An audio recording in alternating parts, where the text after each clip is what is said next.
Apa yang diharapkan dari penyelenggaraan sekolah ini yaitu membantu masyarakat untuk menjadikan manusia-manusia pembangunan. Untuk kegiatan yang diselenggarakan oleh SMP Nurul Salam dikemas dalam acara PEKAS, itu pentas dan kreativitas. Alhamdulillah untuk SMP Nurul Salam sudah 3 tahun berturut-turut mewakili Kabupaten Tasikmalaya ke tingkat Provinsi Jawa Barat. Di tahun ini karena kami memiliki program juga di bidang bahasa asing, ada bahasa Mandarin, bahasa Jepang, bahasa Perancis, bahasa Arab, dan bahasa Inggris. Kami berhasil menjadi urutan ke-20 bahasa Inggris se-Asia. Se-Asia.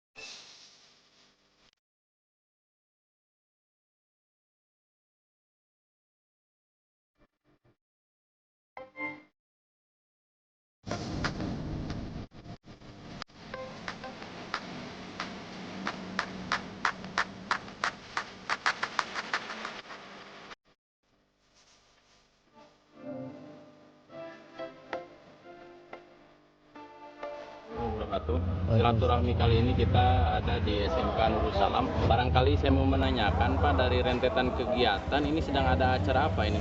Untuk kegiatan yang diselenggarakan oleh SMP Nurul Salam dikemas dalam acara PEKAS, itu pentas dan kreativitas.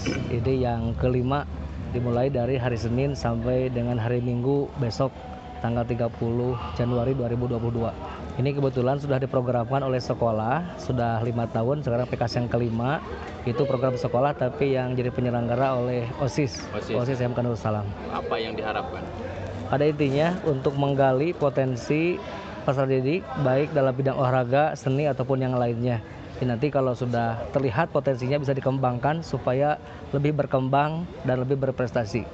Untuk cabangnya apa saja ini Pak? Cabangnya yang pertama volleyball putra-putri tingkat SLTP SLTA, yang kedua lomba baca puisi, yang ketiga vokal solo, dan yang terakhir LKBB atau lomba ketangkasan baris berbaris tingkat kota dan Kabupaten Tasikmalaya. Apa yang diharapkan dari peserta yang mengikuti kegiatan ini? Dari peserta mungkin kami supaya lebih mengenal bagaimana SMK Nurul Salam, programnya, termasuk fasilitasnya, dan juga tujuan-tujuan yang akan dilaksanakan untuk ke depan. Jadi anak-anak dari mulai SLTP sudah mengenal bagaimana tempat dan lokasi serta program di SMK Nurul Salam. Apakah ada perebutan piala lain di luar daripada sekolah Pak? Ada Pak, yang pertama ada piala bergulir dari Sekda Kabupaten Tasikmalaya, yang kedua dari KNPI, yang ketiga dari kantor cabang dinas wilayah 12 Jawa Barat. Ada program unggulan di sekolah ini yang diunggulkan, apa itu? Untuk program unggulan yang pertama ada pembinaan atlet volleyball, di mana di sini kami sudah memiliki pelatih berlisensi tingkat level nasional. Ya. Yang kedua ada pembinaan namanya JUS, Juragan Usia Sekolah. Itu di BC Center, jadi anak-anak sudah berwirausaha sejak sekolah dari masing-masing jurusan untuk menggali ke profesionalnya di bidang kompetensinya masing-masing. Untuk selanjutnya di sini ada program pembiasaan. Apa prestasi yang selama ini telah dicapai Pak? Alhamdulillah, saya selaku kepala sekolah selalu mendorong anak-anak maupun guru untuk mengekspor kemampuannya supaya mereka bisa menggali bakat-bakatnya sehingga bisa berprestasi. Untuk siswa, untuk cabang volleyball itu di tingkat kabupaten, alhamdulillah sudah diperhitungkan oleh yang lain karena sudah menjadi juara di beberapa kegiatan juga. Yang selanjutnya di bidang pencaksilat, kami dari mulai tingkat kabupaten, provinsi, nasional, bahkan sampai ke tingkat Asia Eropa. Kami juara umum di tahun 2000 Asia Eropa untuk cabang silat, sampai anak-anak pun sekarang ada beberapa yang terus dibina supaya nanti bisa menjadi atlet untuk kedepannya untuk di Provinsi Jawa Barat. Yang ketiga dari cabang seni tari, dari cabang seni itu alhamdulillah untuk SMA Nurul Salam sudah 3 tahun berturut-turut mewakili Kabupaten Tasikmalaya ke tingkat Provinsi Jawa Barat. Nah selain itu juga alhamdulillah di tahun ini karena kami memiliki program juga di bidang bahasa asing, ada bahasa Mandarin, bahasa Jepang, bahasa Perancis, bahasa Arab, dan bahasa Inggris. Alhamdulillah di tahun ini, tahun 2021, baru kemarin diserahkan oleh Bapak Kepala Dinas penghargaannya. Kami berhasil menjadi urutan ke-20 bahasa Inggris se-Asia. Se-Asia itu. Se-Asia. Jadi se-Asia kami bisa bersaing dengan negara Singapura, Malaysia, dan yang lainnya.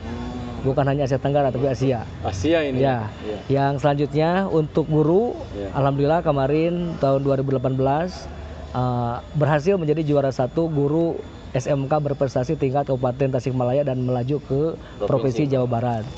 Dan saya pun sebagai kepala sekolah tahun 2018 juara 1 Kabupaten Tasikmalaya cabang kepala sekolah SMK dan juara 6 di Jawa Barat. Dan di tahun 2019-nya itu alhamdulillah juara lagi di Kabupaten Tasikmalaya, tapi harus bersaing dengan kota karena per KCD, per kantor cabang dinas. Jadi yang maju ke provinsi harus juara KCD. KCD 12 membawahi kota kabupaten, dan alhamdulillah saya 2019 maju ke provinsi perwakilan dari KCD 12 dan berhasil menjadi juara keempat seprovinsi. Untuk SMK Nurul Salam itu pada intinya itu sekolah berbasis sosial. Jadi ingin semua masyarakat terjangkau dari segi biaya, tapi meskipun murah tapi tidak murahan. Salah satunya kami mempunyai visi yaitu SMK yang mantap. Mantap itu ada kepanjangannya, M-nya mandiri, A-nya agamis, N-nya nasionalis, T-nya terdepan, A-nya amanah, dan P-nya profesional. Di mana dalam segi mandiri, anak-anak sudah belajar berwirausaha sejak usia sekolah, di mana dalam program-program dan masing-masing jurusan itu berbasis wirausaha. Ada SPW, Sekolah Pencetak Wirausaha. Dari masing-masing jurusan sudah memiliki unit produksi, di mana unit produksi tersebut dikelola oleh anak-anak, sehingga anak-anak sudah memiliki penghasilan sejak usia sekolah minimal untuk ada uang jajan ataupun yang lainnya. Salah satunya di pertanian, anak-anak sudah biasa bercocok tanam. Salah satunya program unggulannya di hidroponik dan cabai. Alhamdulillah setiap panen sudah bisa diserap oleh industri, oleh perusahaan untuk dijual. Salah satunya udah MOU dengan ayam penyet yang ada di Tasikmalaya. Yang kedua di Tata Boga juga sudah memiliki teaching factory. Anak-anak sudah mengolah kedai, mengolah kantin, dan keuntungannya 40% buat sekolah, 40% buat anak-anak, dan 20% untuk disimpan di kas jurusan. Yang ketiga multimedia juga sudah memiliki unit produksi, salah satunya punya studio foto. Jadi anak-anak sudah bisa mendokumentasikan kegiatan di sekolah, termasuk foto-foto untuk ijazah, untuk rapot juga oleh anak-anak. Yang ketiga di TBSM juga sudah berjalan adanya servis bagi warga sekolah, bagi masyarakat, termasuk menjual spare part. Jadi keempat jurusan tersebut sudah memiliki masing-masing unit produksi yang langsung dikelola oleh anak-anak supaya tumbuh wirausahanya. Nah, termasuk dalam segi religiusnya juga ada pembiasaan tahfidz Quran ataupun mengaji sebelum pembelajaran, dan juga ada Nurul Salam mengaji yang diselenggarakan setiap hari Jumat. Pagi-pagi sebelum masuk belajar, anak-anak belajar kitab kuning dulu, termasuk kitab akhlak. Nah, di profesional itu anak-anak harus bisa bersaing dengan yang lain. Alhamdulillah kami sudah memiliki bursa kerja khusus binaan Disnaker. Itu tidak semua SMK memiliki. Dan alhamdulillah selain alumni SMK Nurul Salam pun sudah bisa mengajak SMK-SMK yang mau bekerja, yang belum tersalurkan oleh sekolahnya dan belum memiliki bursa kerja, itu bisa menginduk ke Nurul Salam. Bahkan kemarin juga Pak, dari 407 siswa, itu sekitar 80 siswa tidak bisa hadir ke sekolah pada saat perpisahan karena mereka sudah diserap oleh perusahaan untuk bekerja. Nah, sekarang juga tiap minggu minimal 30 orang, 20 orang itu berangkat ke perusahaan.